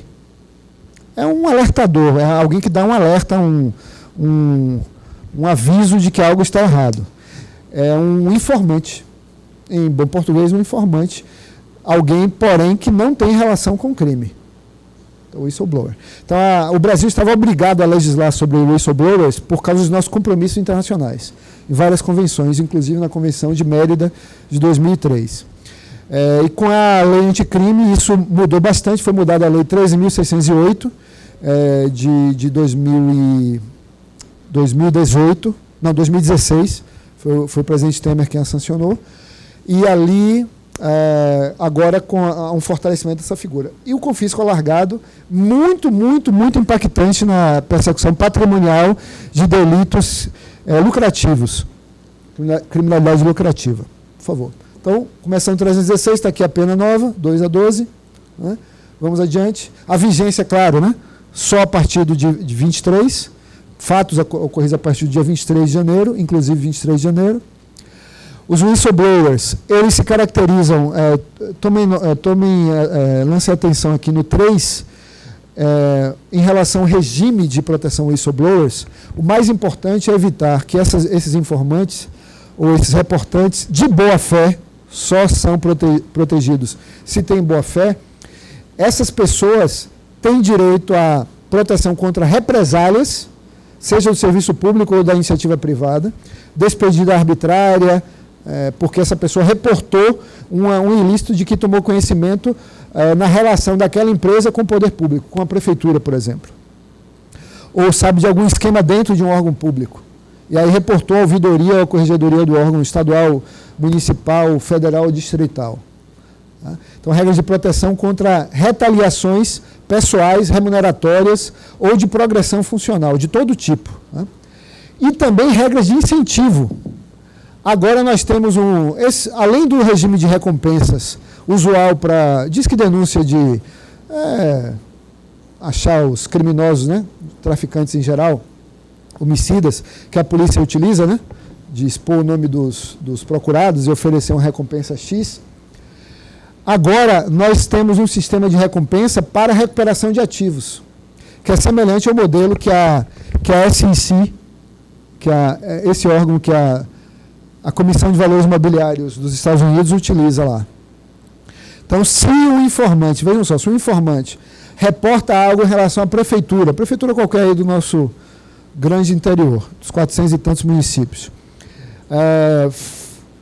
se ele identifica ali que verbas federais foram desviadas ou estão sendo desviadas, né? ou estaduais ou municipais, não importa. E aí reporta isso a um órgão de controle qualquer, ou o Ministério Público, ou ao TCM, ou mesmo a CGU.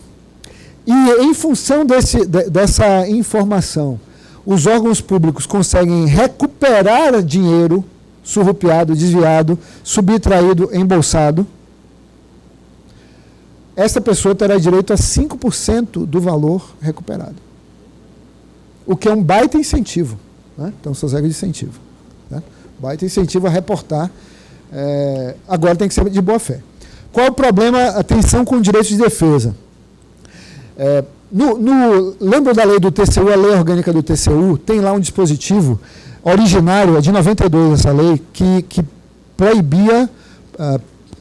permitia ao TCU não revelar o nome do denunciante anônimo.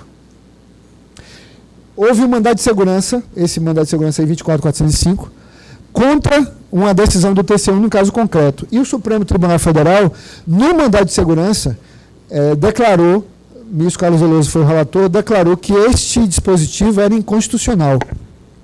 E o Senado Federal aprovou a resolução suspendendo a eficácia do referido artigo. Bom, há uma controvérsia evidente sobre isso, né? Se uma pessoa que é um reportante de boa-fé pode ou não ter sua identidade preservada. Pela lei nova, pode. E nós vamos ver como é que vai ficar isso no contexto da discussão perante o Supremo Tribunal Federal. A atualização desse tema na jurisprudência do Supremo Tribunal Federal. Por favor. Pode passar esse? Confisco alargado. Outra novidade aqui. É uma novidade mais ou menos. Né? Por que é uma novidade mais ou menos? Porque o confisco alargado, ele já estava, antes da lei anticrime, ele já estava na lei antidrogas, alterada em 2019, em outubro, 17 de outubro, se não me engano, de 2019, foi sancionada a 13886, eu acho, daquele ano, que introduziu o artigo 63F na lei antidrogas, criando o confisco alargado. Muita gente nem viu que ele apareceu ali, e ele é uma revolução muito grande. Em 24 de dezembro, veio o 91A, que se soma a esses dois modelos com os quais nós já estamos muito habituados e mais ou menos habituados. Aquele cenário em que nós estamos muito habituados é o cenário tradicional de vínculo etiológico de proveniência do crime em relação ao produto ou proveito. Os ativos têm um laço claro, visível, provável e provado. Provável e provado. Aquele carro veio daquele furto, daquele roubo. Aquele carro veio daquele roubo ao banco que resultou na compra de um veículo daquele ali. Então, produto e proveito, né? Direto e indireto. O resultado direto, econômico, direto e indireto do crime, provado. Porque o Ministério Público e a polícia conseguiram convencer o juiz fez e ficou o confisco. Como perdimento dos ativos. É o tradicional, é o perdimento clássico, é o perdimento chamado direto. Em 2012, em função da influência do direito comparado, e das convenções internacionais anticrime, que são chamadas de regimes globais de proibição, regimes regionais ou globais de proibição. O Brasil adotou uma nova forma de confisco. Eu não sei se alguém aqui já teve a experiência de usar o confisco pelo valor equivalente, ou confisco chamado subsidiário. O que é o confisco subsidiário? Quando o Ministério Público, olhem só o espaço que se dá para a recuperação do patrimônio ligado ao crime. Ligado a crimes, claro, lucrativos, né? Não estamos falando de qualquer crime, só os crimes lucrativos que geram proveito ou produto para o agente. Então, nesse contexto aqui do parágrafo 1º do 91, o que é que aparece ali? Aparece a possibilidade de que bens, inclusive lícitos, não são mais diretamente do crime, sejam confiscados se o Ministério Público conseguir provar que aquele crime produziu certo ativo e esse ativo tiver sido consumido, tiver sido ocultado ou tiver sido enviado ao exterior. Essas 3 situações. Então, consumo, esgotamento do recurso, né? O cara pegou e torrou. Como esses caras estelionatários fazem, né? Ganham um dinheirama e torra tudo em viagens e hotéis e... O cara teve proveito. O que é que se faz agora? Eu não tenho mais como recuperar aquele proveito porque sumiu em algum lugar com o consumo. Então, pega o valor equivalente que ele tem, mesmo patrimônio lícito. Mesmo patrimônio lícito. Isso é o valor equivalente. Agora vem uma coisa ainda mais ampla em relação à persecução patrimonial. E notem aí, importante, nós estamos, nessa reforma aqui, isso fica muito claro, como nós nos aproximamos do direito administrativo lá no whistleblower, muito do direito do trabalho, e como nós nos aproximamos ainda mais do direito civil e do processo civil aqui. Exigindo o manejo, para quem vai atuar em criminalidade econômica e organizada, o manejo das ferramentas simultaneamente do civil e do crime, né? Do processo civil e do processo penal. E também essa compreensão do direito administrativo sancionador. Aquele tempo, acho que do juiz criminal, do advogado criminalista puro sangue, acho que não tem mais. Né? Assim, nesse tipo de criminalidade, claro. Né? Vai ter que ter jogar também no campo do processo civil do direito administrativo, no campo do nosso professor José Aras. Então, vejam, como é que funciona o confisco alargado? O confisco alargado funciona da seguinte forma. O Ministério Público não conseguiu provar que certo patrimônio veio de certo crime, mas conseguiu, primeiro, condenar alguém, obter a condenação de alguém,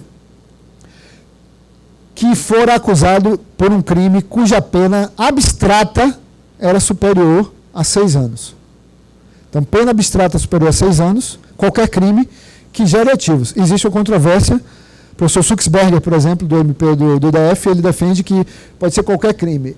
Eu tenho uma interpretação mais restritiva, para mim tem que ser um crime que gere ativos na história criminal do indivíduo, na carreira criminal do indivíduo.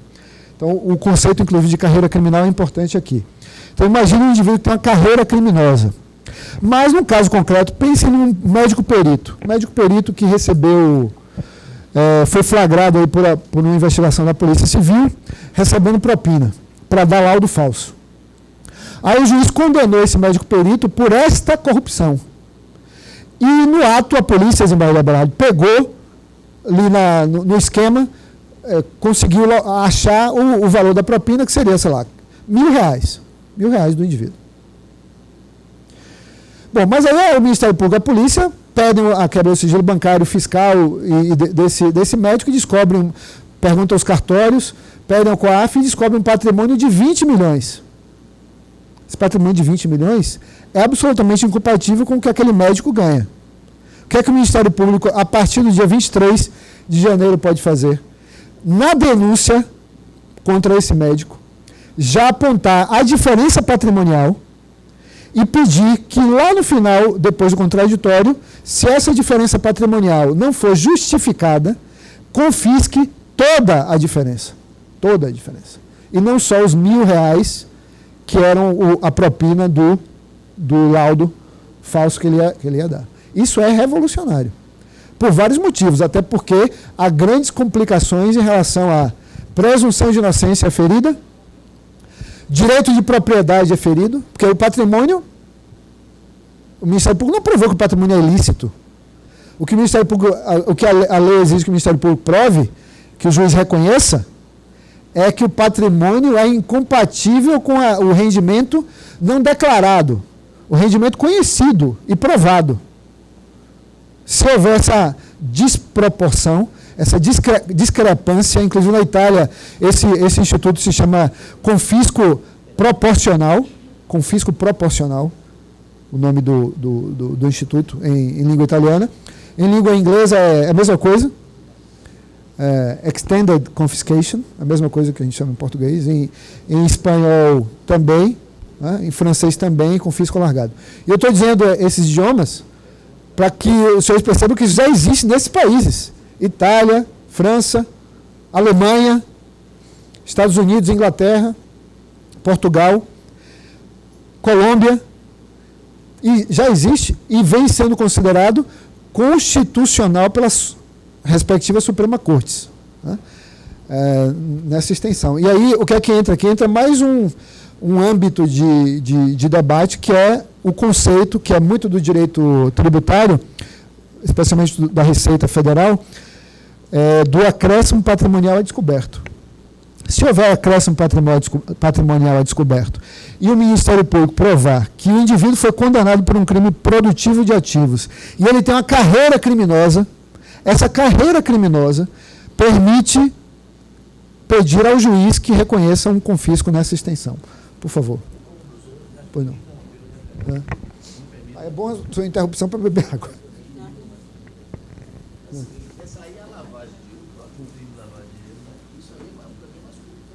Bem mais curto.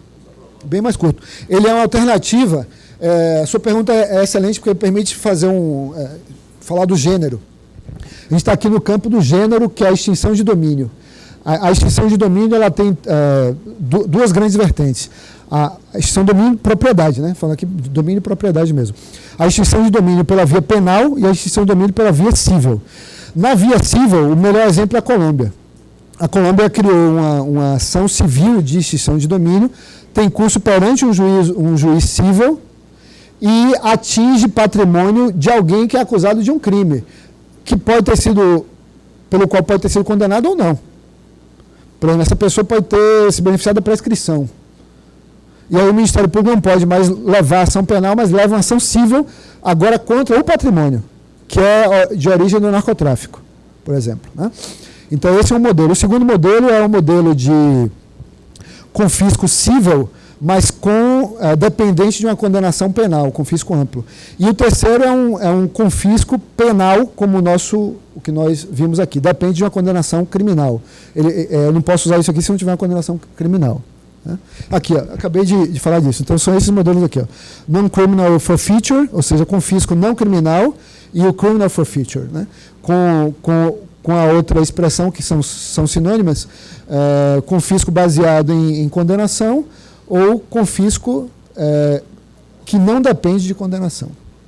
Certo? E aí a controvérsia, já disse que as cortes internacionais já se manifestaram sobre a temática nesses países. A Colômbia, várias vezes. A Colômbia tem lei desse tipo, embora ela seja ação civil, desde os anos 90, aquelas leis dos narcos, né? As várias leis antinarcos. Portugal já tem desde 2002, Itália também, há muitos anos, e as cortes constitucionais mantendo, a Corte de Cassação italiana também mantendo a validade do instrumento. Mas, naturalmente, nos outros países em que esse instituto vem sendo usado, a Inglaterra foi o primeiro nos anos 80, os casos têm sido levados à Corte Europeia de Direitos Humanos, aquele mesmo tribunal lá. O primeiro caso é o caso Phillips contra o Reino Unido, de 1984, se não me engano.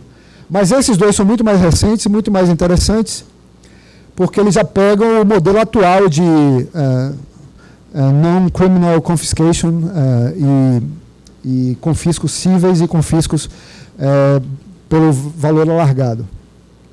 Esse caso da família, é uma família aqui, Gojitidze, contra a República da Geórgia, é um caso bem interessante, porque a Geórgia é um país que evoluiu bastante na sua legislação criminal, ex-República Soviética, e em 2015 a Corte Europeia analisou o confisco alargado georgiano e considerou convencional, ou seja, compatível com a Convenção Europeia de Direitos Humanos. Nesse segundo caso contra a Romênia, igualmente, a Romênia é um país que tem um cenário bem parecido com o nosso, eles têm quase uma lava-jato lá.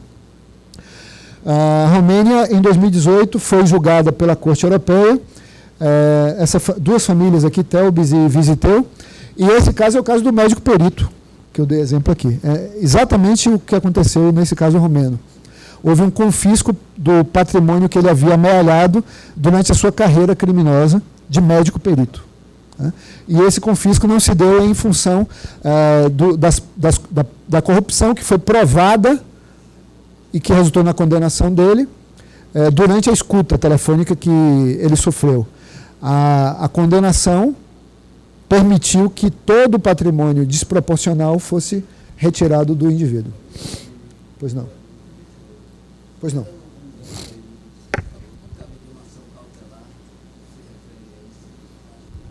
Sim, sem dúvida. Aí a gente, sem dúvida, a gente estaria diante do... Ótima pergunta. A gente estaria diante da necessidade de sequestro, a sequestro do CPP, né? Ou do arresto, também do CPP, um dos dois. Né?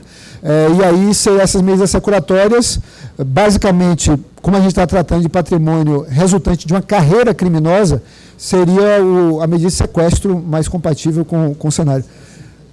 E a sua pergunta me permite apontar outra falha do legislador aqui. O legislador não estabeleceu um procedimento adequado para o confisco. Simplesmente disse que o Ministério Público deve colocar na denúncia e o juiz deve lá ferir isso na sentença, mas não tem esse meio do caminho. Onde é que vai se fazer esse debate contraditório? Na própria ação penal ou num procedimento paralelo? O que seria ideal, né? Um procedimento autônomo. Pois não, pode passar. Pode passar também? Pode passar, já falei disso. Estou correndo aqui para a gente ter tempo de perguntas também. Pode passar. Bom, isso aqui é interessante. Quem é que tem o trabalho aumentado com o confisco alargado? Basicamente, primeiro, o Ministério Público. Por quê? Porque agora, como nós temos que apontar na denúncia a diferença patrimonial, o Ministério Público não pode se limitar a dizer, existe uma desproporção entre o patrimônio, simplesmente alegar, tem que alegar e provar, especialmente porque nós estamos num cenário em que é uma presunção legal. Qual é a presunção legal? Alguns autores dizem que é uma presunção legal, outros dizem que não. Cortes constitucionais dizem que é uma presunção legal. A Corte Europeia também diz que é uma presunção legal, iuris tantum, sobre o patrimônio. Essa presunção legal viola a presunção de inocência? Não, porque o indivíduo será condenado. A presunção legal é em relação ao patrimônio. Em relação ao patrimônio. Então, há uma mescla entre a instância penal e a instância civil dentro da instância criminal, perante o juízo criminal. Essa é que é a sutileza do negócio. E aí muda o estándar probatório também. Então, a mudança de estándar probatório, porque o estándar probatório, para que o juiz determine o confisco alargado, não é o mesmo estándar probatório para que o juiz condene aquela mesma pessoa. Para condenar a pessoa tem que ser o estándar máximo, né? De quase certeza, se a certeza moral do julgador, pelo menos. Né? O julgador tem a certeza moral de que o indivíduo cometeu o crime, né? Diante das provas dos autos. Agora, o estándar aqui é menor em relação ao patrimônio. Esse estándar probatório, que é um dos temas do momento, né, falar de estándar, em inglês eles chamam de juízo de probabilidades, é um juízo probabilístico pela preponderância da prova, que é muito adequado a esse tipo de raciocínio para o processo civil. Mas isso não pode no processo penal. Estamos falando aqui de vou usar o enxerto aqui em outro sentido agora, de um intrometido no juízo criminal. Quem é o intrometido no juízo criminal? O debate patrimonial. O debate patrimonial perante o juízo criminal. Então, ali o estándar é o estándar do processo civil mesmo. Ou nós admitimos isso ou admitimos a inversão do ônus da prova, que seria muito pior. Né? E, embora as convenções internacionais reconheçam a possibilidade de inversão do ônus da prova também. Ele pode ser absolvido e ter... Não, tem que ser condenado. Tem que ser condenado. A parte penal, ele tem que ser condenado. Em relação ao confisco alargado, o juiz pode decretar ou não, mesmo ele sendo condenado. Mesmo sendo condenado, o juiz não é obrigado bom, condenei, agora eu tenho que fazer o confisco alargado. Não. O juiz avaliará agora, depois de condenar, no segundo juízo, ele vai ver, o Ministério Público provou, pediu na denúncia, pediu. O Ministério provou que há uma incompatibilidade patrimonial, provou, a defesa teve direito de falar, falou, não falou nada, ou falou e não refutou aquela desproporcionalidade, ou não explicou aquela desproporcionalidade. Então há uma mudança do ônus aqui, olha como o ônus da prova muda para o lado da defesa depois que o Ministério Público faz a sua parte. Né? Algo que é controvertido, eu sei que é controvertido, mas que tem sido chancelado por esses tribunais todos. Então, nesse momento, se o juiz se convencer de que o Ministério Público fez essas na verdade são 3 provas iniciais. A primeira é a desproporção entre o patrimônio, o momento em que essa desproporção acontece, ela tem que ser num certo contexto temporal, e o terceiro tem que se referir, e isso eu acho muito importante, a uma carreira criminosa. A uma carreira criminosa. Não é? Essa carreira criminosa pressupõe condenações? Não pressupõe condenações anteriores. É isso aí o detalhe, é uma carreira criminosa. O indivíduo ele tem um histórico de, para ficar bem fácil, um histórico, nunca trabalhou. Como é que tem esse patrimônio? Nunca teve um trabalho legítimo, conhecido. E aí a gente entra no debate sobre o direito de propriedade. E direito de propriedade, esses textos, a Corte Constitucional em Bogotá, por exemplo, diz expressamente isso. A propriedade protegida é a propriedade cuja aquisição é legítima. E quais são as formas legítimas de aquisição da propriedade? Compra, né? Quando a gente compra, quando a gente recebe doação de alguém, no uso capião, né? pelo tempo, pelo decurso de tempo, mas assalto, corrupção, ganhar dinheiro sujo no narcotráfico, isso não é forma de aquisição ilegítima da propriedade. Então, essa propriedade não merece a proteção constitucional nem convencional, e, portanto, ela pode ser suprimida pelo juízo criminal que condenou o réu, mesmo que não haja uma prova cabal de vínculo de procedência. É esse o grande corte que a confisco alargado dá. Ele tira a obrigatoriedade de provar o vínculo de procedência. Você cria um contexto criminal, um contexto de carreira criminal. No caso da prescrição, você conhecia a prescrição também pode... Não, aqui não. Só na Colômbia, nos países que adotam esse modelo cível. Que tem um projeto de lei, inclusive, para trazer para nós, se chamaria Ação Civil Pública de Extinção de Domínio.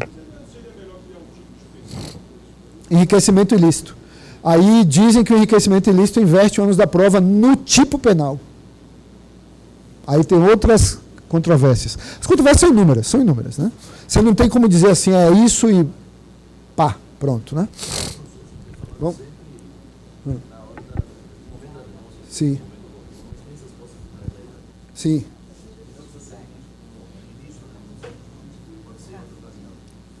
O Ministério Público tem que colocar na denúncia já a existência dessa desproporção. E dali para debater durante a ação penal ou num procedimento à parte. Né? Que era o ideal, a lei não diz. Agora imagine aí a gente discutir autoria, materialidade, circunstâncias todas dentro do processo e também isso do processo.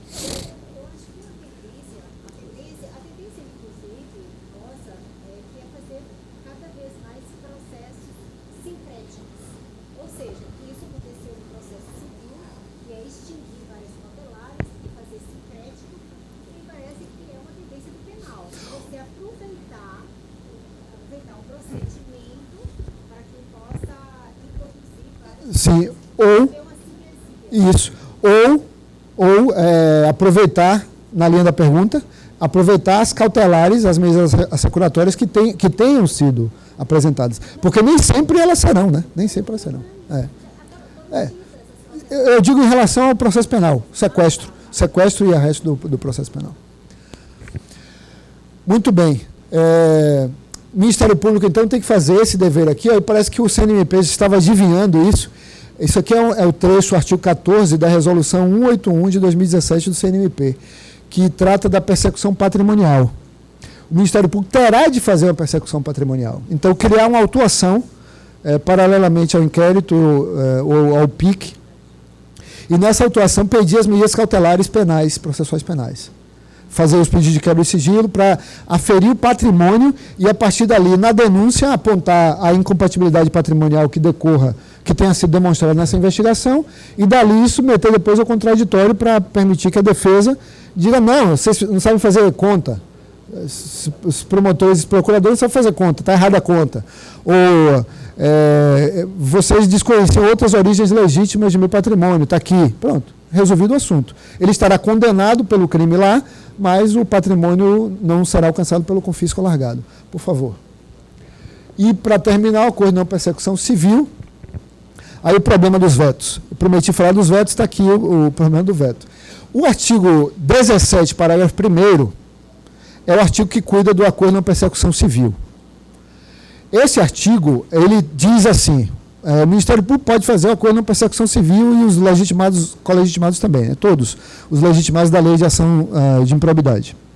Todos os legitimados podem fazer o acordo na persecução civil. E no final diz, na forma da lei. Qual lei seria esta? Que foi inteiramente vetada pelo presidente. Então, o que é que se criou? O problema que se criou? Tem um instituto, tem um esqueleto sem carne. Está aqui. Sem nenhuma orientação de como se faz um acordo. E aí o problema é muito grave, porque você não pode dizer, o Ministério Público faz lá seu regulamento e pronto. E os colegitimados? São as procuradorias dos municípios, a Procuradoria do Estado, e as Procuradorias Federais da União e a AGU. Todos legitimados para ação civil de improbidade e, portanto, também legitimados para o acordo na persecução civil. Imagine a bagunça.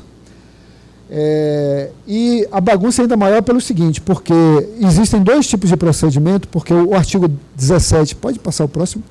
O artigo 17, ele tem o parágrafo 1º e o parágrafo 10A.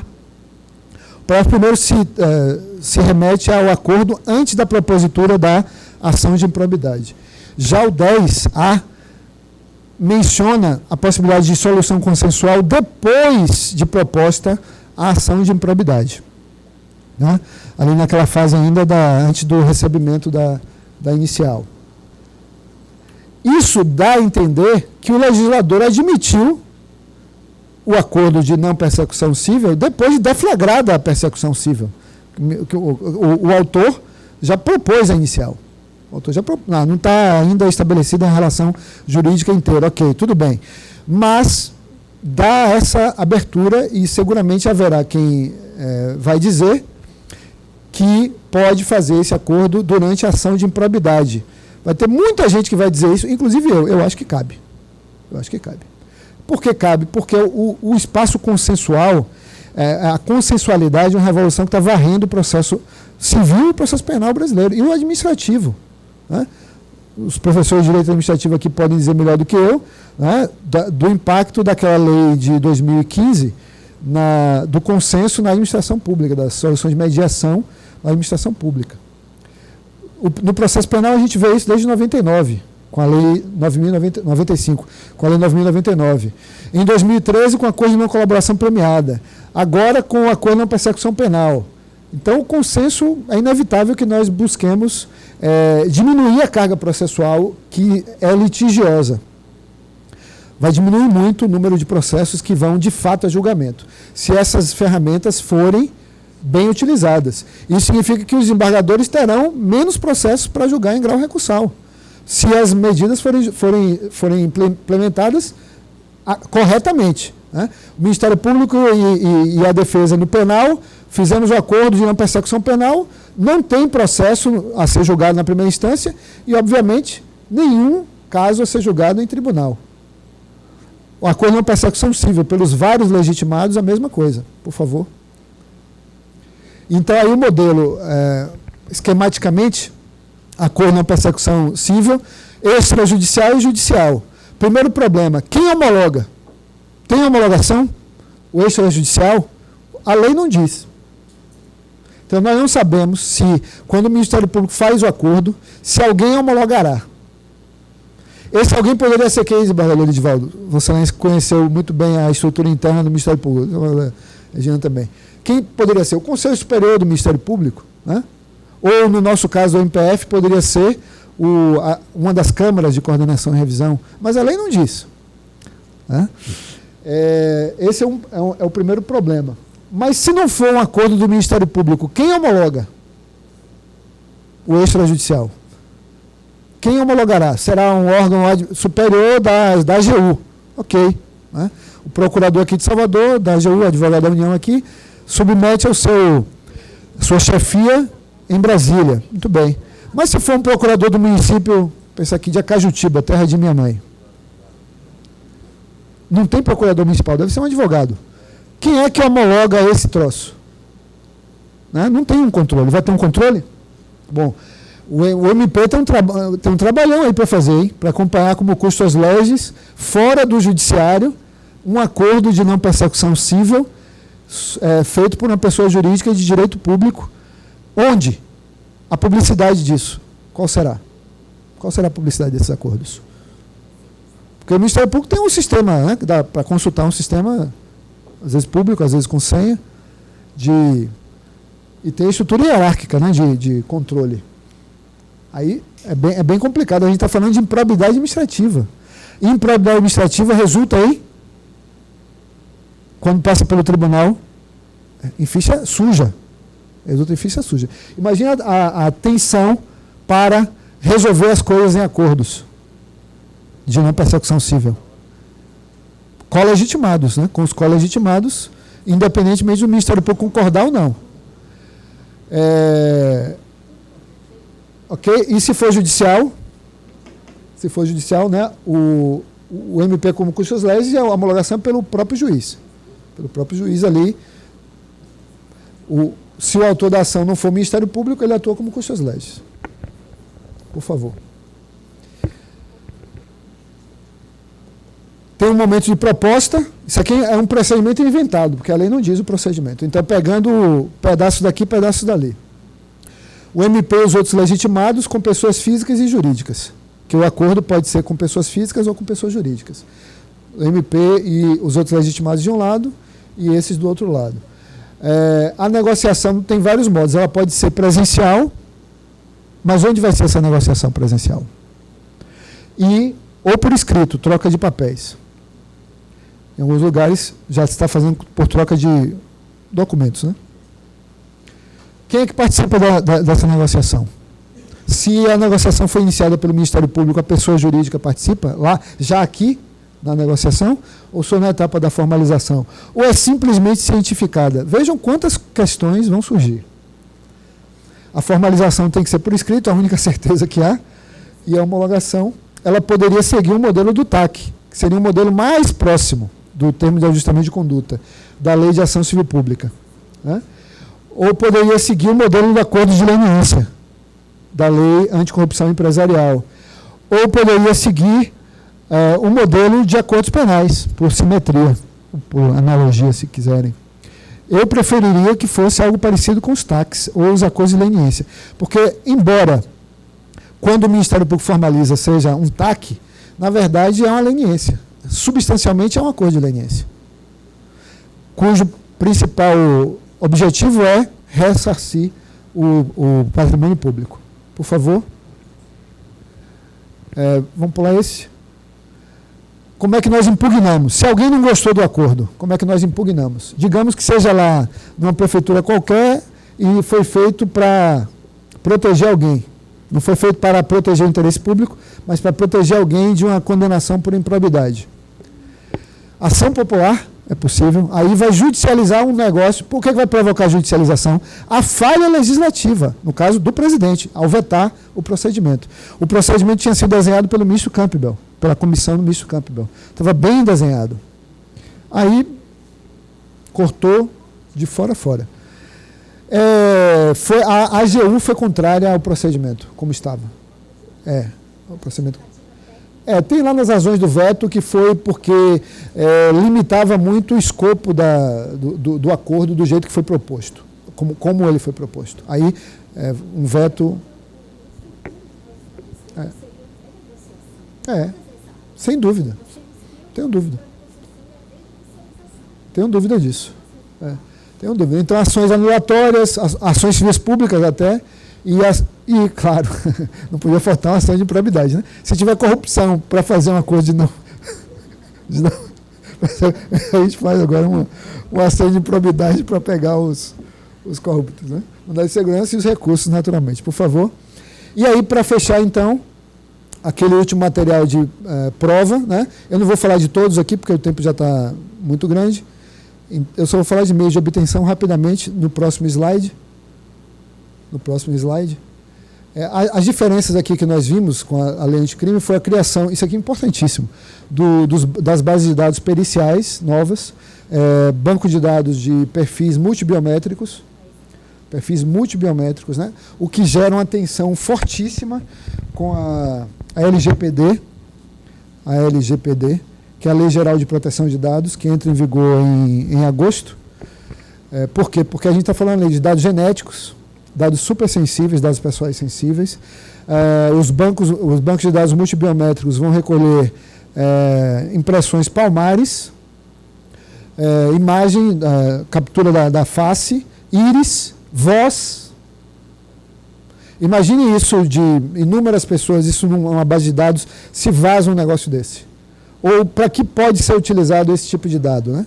Então, uma tensão muito, muito forte. Embora seja muito importante para identificar a autoria de crimes, né? Em sequestro, no áudio, ou de crimes que deixam vestígios, né? Estupro, homicídio, etc. E localizar foragidos com a captura da imagem.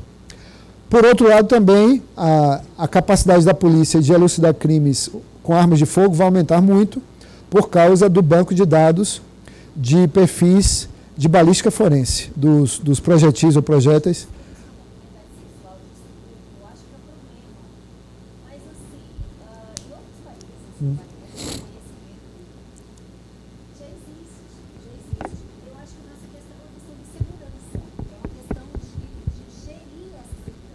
Tratamento dos dados. Isso. Esse é o problema, porque o dado em si é muito importante para a disseminação de notícias, principalmente através do... Perfeito. Exatamente isso. Exatamente isso.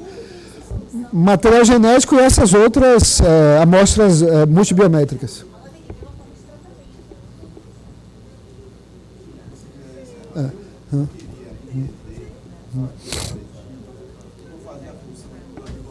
Sim, boa. Com relação àquela situação e observar a questão do princípio da legalidade e a observância dos prazos do processo penal. Como é que um procurador, um promotor, vai ter condições de ofertar deflagração penal, oferecendo a denúncia, pedir a quebra do sigilo bancário e fiscal através do COAF, que seria através de uma medida cautelar, com decisão judicial, e ele observar criteriosamente os prazos processuais, principalmente o prazo do artigo 46. Não estou conseguindo. Sua pergunta, desembargador, vai na mosca, porque nos modelos semelhantes ao que nós acabamos de implantar, essa etapa é postergada. Essa etapa, que incomodou você na sua pergunta, acontece depois da condenação. E o nosso legislador colocou para acontecer paralelamente.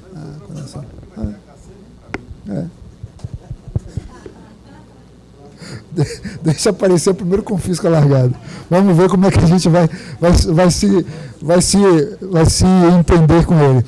Então, as bases de dados vão ser importantes também, como eu dizia, para os perfis balísticos, né?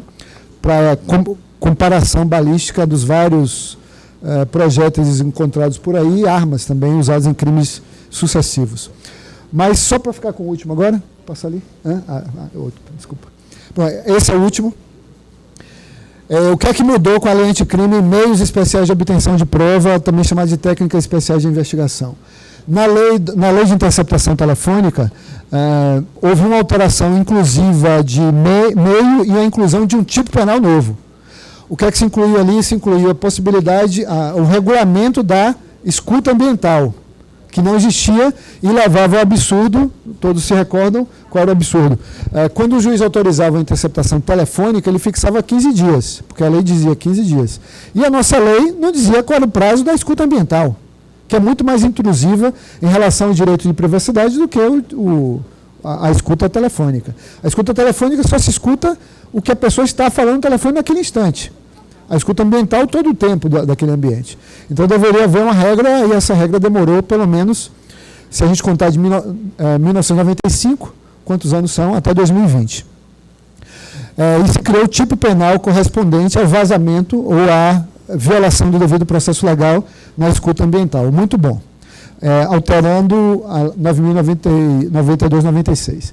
Em relação à lei de lavagem de dinheiro, é uma alteração pouco significativa, mas merece nota porque agora o legislador permite que em lavagem, nos crimes de lavagem de dinheiro, o Ministério Público e a polícia possam ao juiz a infiltração policial e ação controlada. Já podiam pedir antes, se houvesse o crime no contexto de organização criminosa. Se a lavagem fosse praticada por uma organização criminosa, se podia pedir. Agora se pode pedir em qualquer lavagem, né? Mesmo autolavagem, né? Quando o criminoso lava o próprio dinheiro. Duas leis, o Estatuto de Desarmamento e a Lei Antidrogas, recebem um visitante que é um híbrido entre... É um meio termo, nem híbrido, é um meio termo entre ação controlada e infiltração policial. É um meio termo. Que meio termo é este? O infiltrado é um agente policial que se faz passar por um membro de uma organização criminosa ou de uma organização terrorista. Certo? Isso é infiltrado. O agente disfarçado, ele não se faz passar por membro de uma associação ilícita.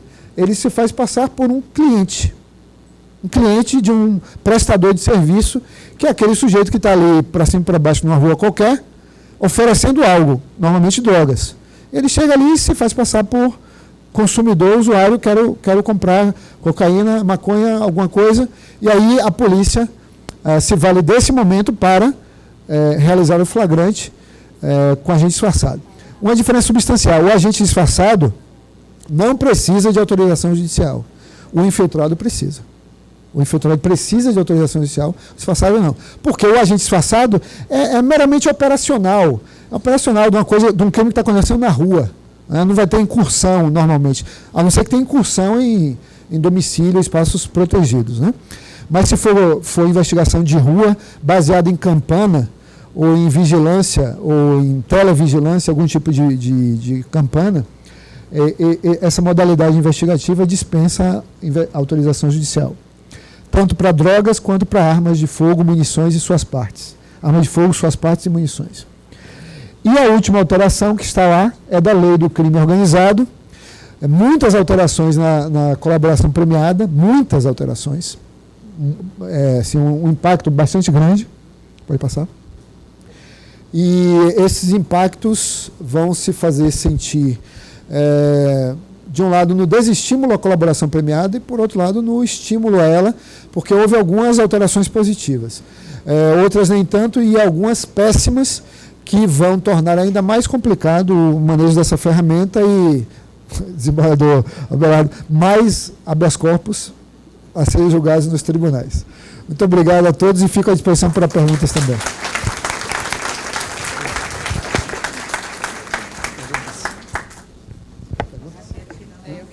Sim.